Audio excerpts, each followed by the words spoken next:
This week, I wanted to talk about the Black culture tech effect, right? Yeah.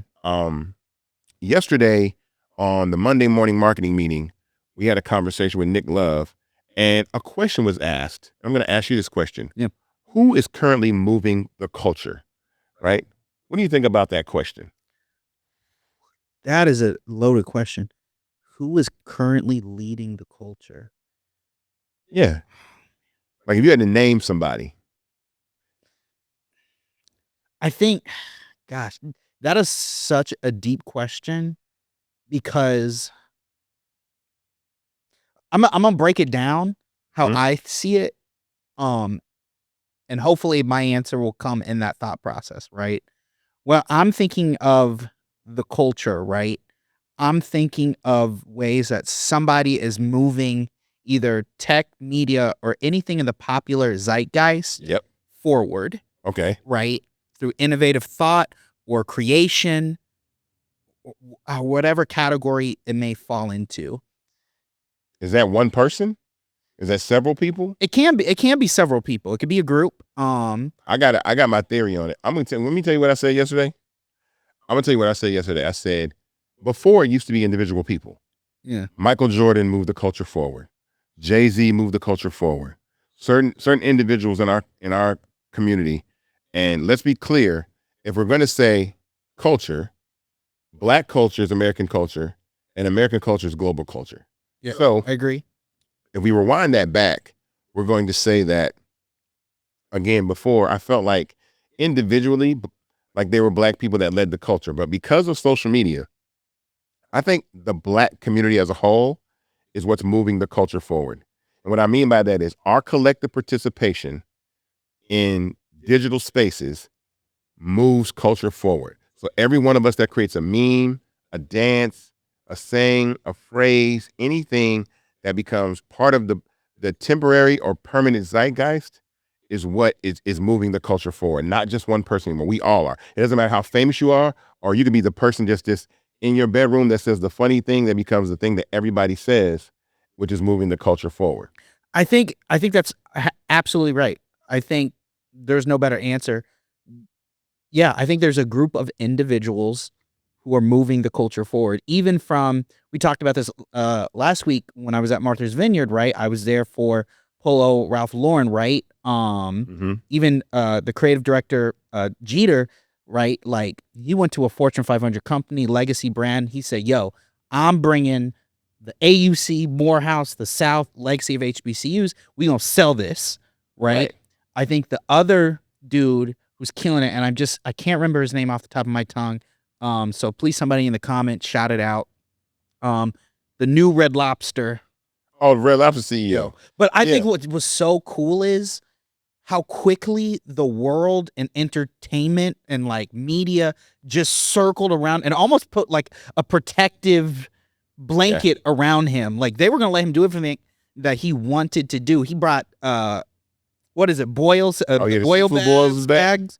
Like everything he was doing, even from him coming out personally and talking to folk about what he's doing. I think even before the Oak Bluffs, which is just super hot right now, I think he beat Ralph Lauren to it, in my opinion. I know like in terms of the internet, like I think before when the Ralph Lauren, when they did their thing, right, it was cool, it was passing, but I think it phased through because it wasn't grounded quite yet in legacy in the way it is now.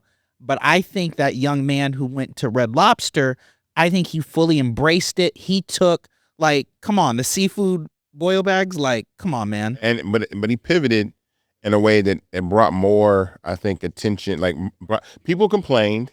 Yeah, they had their feedback. They did have their feedback, and he jumped on it immediately right away. What I think is the reason why that question in that conversation yesterday struck me because but now that we've identified that Black culture is what's moving the culture forward.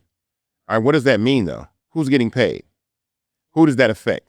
And I'm gonna show you what I mean. Of course, by now we have all heard the Jet2 Holiday. You know, nothing beats the Jet2 Holiday, right? I was looking at like the amount of Google searches that has gotten since March, and it's like when you look at it, it's a beeline up. And because everybody's making these memes, and it's usually somebody doing something that's involved in something that's really like, I guess, a horrific or terrible experience on a vacation. Oh yeah, I saw the one there. Some dude threw his phone out the window, and it's just the whole commercial. I thought what's crazy about that. I thought that was a '90s commercial. Mm-hmm. It had that weird Mandela effect. I was like, I remember that as a kid, Right. but that commercial was made like 6 months ago, Right. or something crazy close. And if I'm looking online now, there's a New Orleans bounce version.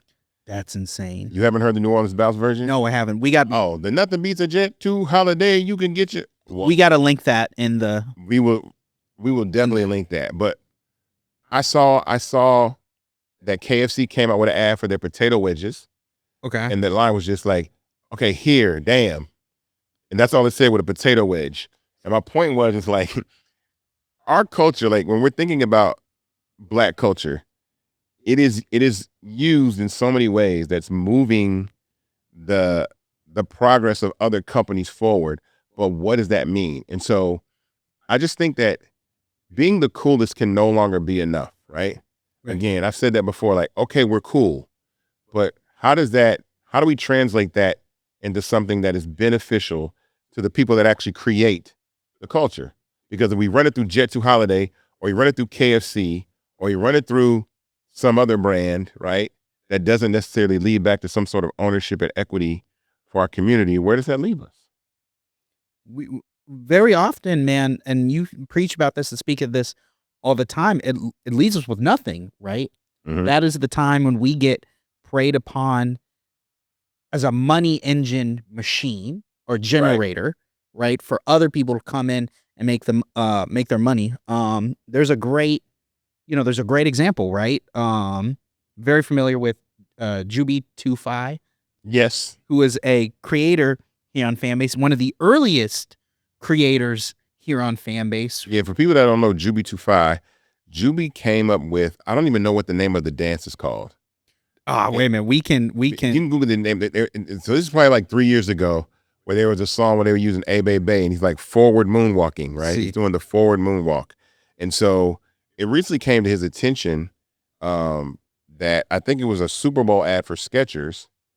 I don't know if it was a Super Bowl ad. He said I saw the video that he It was said definitely an ad for Skechers. he said I didn't know it was gonna be on the Super Bowl. So it was an ad for Skechers, and his dance, Martha Stewart was doing his dance Yeah. in Skechers. And he was like, nobody reached out to me, nobody contacted me, nobody did anything. And I think what was interesting about that was a couple things. I don't know if there's ways to actually trademark dances.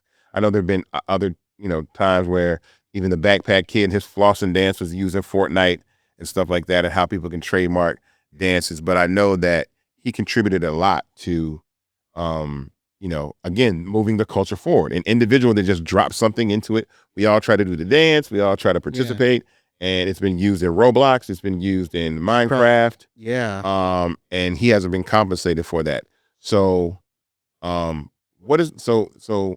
guess what I'm saying is that I can say this, that Black culture is the marketing team for the world. Everything that comes out is going to have to get pushed through Black culture in some way to be marketed or promoted. So right?